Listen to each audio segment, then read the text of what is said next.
ओम शांति। प्यारे भाइयों, प्यारी बहनों,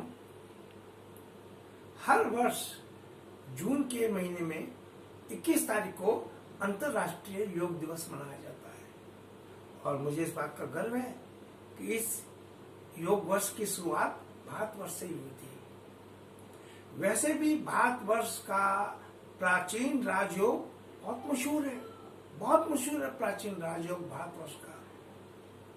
तो आज का जो वीडियो मैं आपके सामने पेश कर रहा हूं वो इस योग शब्द पर ही आधारित है। योग दो होते हैं। एक योग होता है शारीरिक योग, जिसे हम शारीरिक व्यायाम कहते हैं, उसको हम स्थूल योग भी कह सकते हैं। और दूसरा है सूक्ष्म योग। सूक्ष्म योग जिसे राजयोग कहते हैं। और ये राजयोग परमपिता परमात्मा जब धरती पर अवतरित होते हैं तो वो हम बच्चों को सिखाते हैं। इस राजयोग में आत्मा का परमात्मा से संबंध बनाया जाता है। तो भाइयों बहनों, इस स्थूल योग का और सूक्ष्म योग का अर्थात राजयोग का आपस में बहुत गहरा संबंध है। इस संबंध को जानने के लिए आप इस प्लायर को देखिए। ये प्लायर रबड़ उतारने में माहिर है। देखिए कैसे उतारता है रबड़।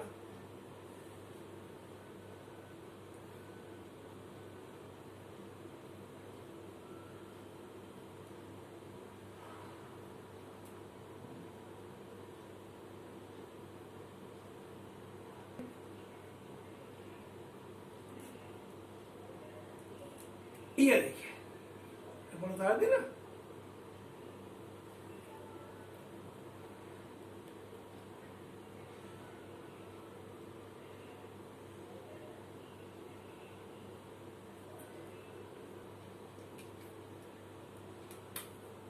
ये देखिए रबड़ उतार दी। ये रबड़ उतारने में माहिर है। अब आप विचार कीजिए कि ये प्लायर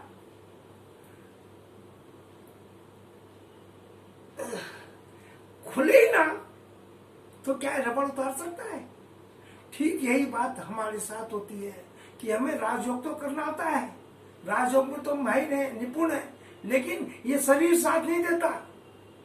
शरीर में बाधाएं हैं अर्थात। और वैसे भी राजयोग में एक स्थिति आती है अशरीरीपन की।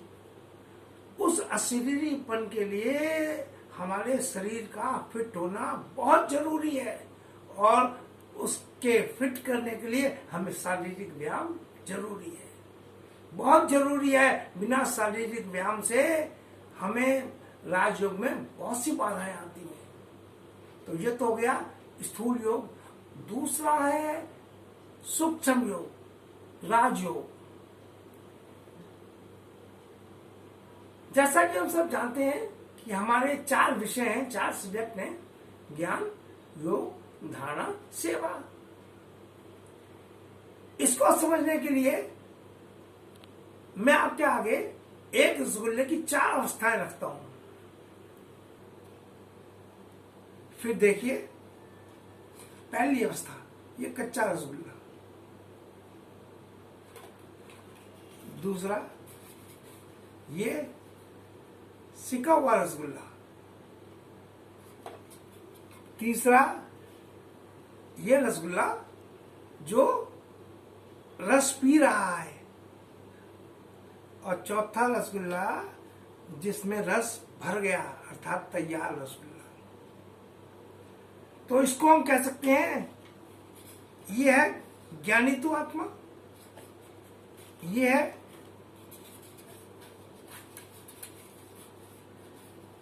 योगितु आत्मा, और ये जो धारणा कर रही है अर्थात रस भर रही है अपने अंदर, और ये जो रस भर चुकी है अर्थात तैयार। तो आप बहनों और भाइयों, ये है तैयार अर्थात सेवाधारी आत्मा। तो बहनों भाइयों गौर से देखो, इन दोनों में ये है ज्ञानी आत्मा अर्थात कच्चा रसगुल्ला, यदि हम इसको तल कर अर्थात गरम तेल में, अंगीठी के ऊपर जो गरम तेल हो गया उसमें नहीं तलें, तो ये बहुत जल्दी इस पर बाहरी वातावरण का प्रभाव पड़ना शुरू हो जाता है। जैसे कि इसके ऊपर धूल जमनी शुरू हो जाती है, इसके ऊपर लेयर आनी शुरू हो जाती है, इसके ऊपर कुछ फटना शुरू हो जाता है, हो सकता है खट्टा होना शुरू हो जाए, और हो सकता है इसमें फफूंदी लगनी शुरू हो जाए। लेकिन जब इसको हम तल लेते हैं, इसको सेक लेते हैं तेल के अंदर, तो फिर इसके अंदर ये कुछ भी चीज नहीं लगती, खराबी होने का कोई डर नहीं रहता। और वैसे भी एक चीज देखो कि तलने के बाद, सिकने के बाद इसके अंदर मजबूती आ जाती है, जबकि ये बिना तले कुछ लिपटिपा सा होता है, कच्चा होता है, कच्चा ही देखो डब रहा है, ये मजबूत हो जाता है। तो देखा ना, ज्ञानी आत्मा में बाहरी वातावरण का प्रभाव पड़ जाता है, लेकिन जब योग हो जाता है हमारी आत्मा में, तो उसमें बाहरी वातावरण नहीं पड़ता है। इसीलिए बाबा कहते हैं कि बच्चे, जो ज्ञानी तो आत्मा है वो तो भागंती हो जाती है, लेकिन योगी तो आत्मा कभी भागंती नहीं होती। अब और आगे देखिए, इस धारणा करने वाले अर्थात रस पीने वाले रसगुल्ले को हम यदि इस रसगुल्ले को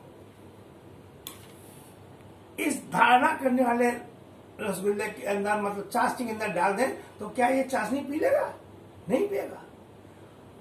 और यदि इस रसगुल्ले को इसमें डालें तो तुरंत चाशनी पी लेता है, अर्थात धारणा इसमें हो जाती है। तो हम यहाँ पर क्या देख रहे हैं कि ज्ञानी तो आत्मा वो धारणा करने लायक नहीं होती, लेकिन योगी तो आत्मा वो धारणा करती है। तो आपने क्या देखा, ज्ञान के लिए भी योग जरूरी है, धारणा के लिए भी योग जरूरी है। अब हमारा चौथा,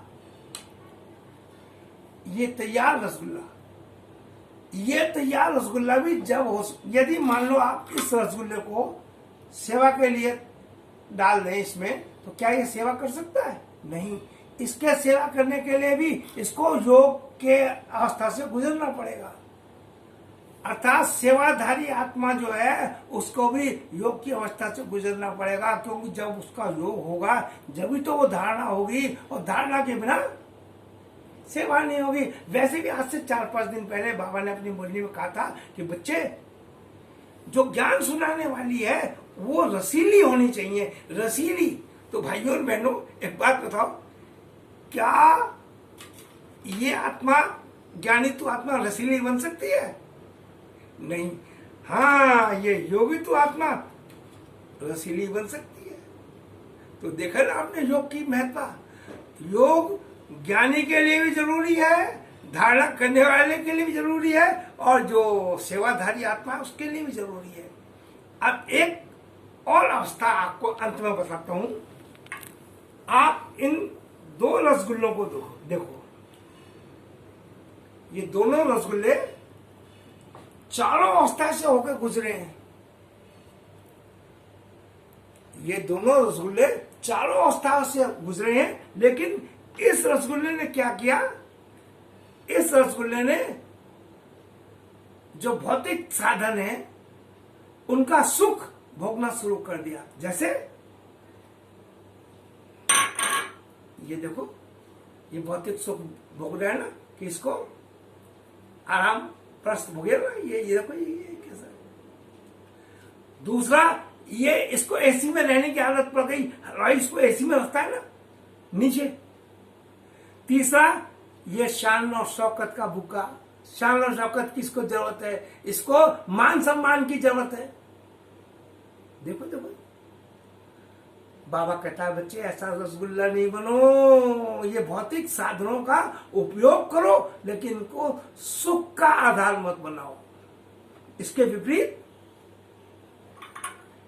इस रसगुल्ले को देखो, इसके अंदर ऐसी वैसी कोई बात नहीं थी जो पहले वाले रसगुल्ले में थी। और इसके देखो ये क्या है, ये इसको कहता है बाबा कि टपकने वाले रसगुल्ले बनो, टपकने वाले रसगुल्ले बनो। तो टपकने वाले रसगुल्ले जब भी बनेंगे जब हम भौतिक साधनों का सुख नहीं भोगेंगे। तो बहनों और भाइयों, टपकने वाला रसगुल्ला बनने के लिए और राजयोग करने के लिए हमें योग, शारीरिक व्यायाम अर्थात परमात्मा से संबंध बनाने के लिए भी योग की जरूरत है। दोनों समय हमें योग की कितनी जरूरत है। इसीलिए बहनों भाइयों, योग जिंदगी में बहुत, हम ब्राह्मणों के लिए बहुत जरूरी है। ओम शांति।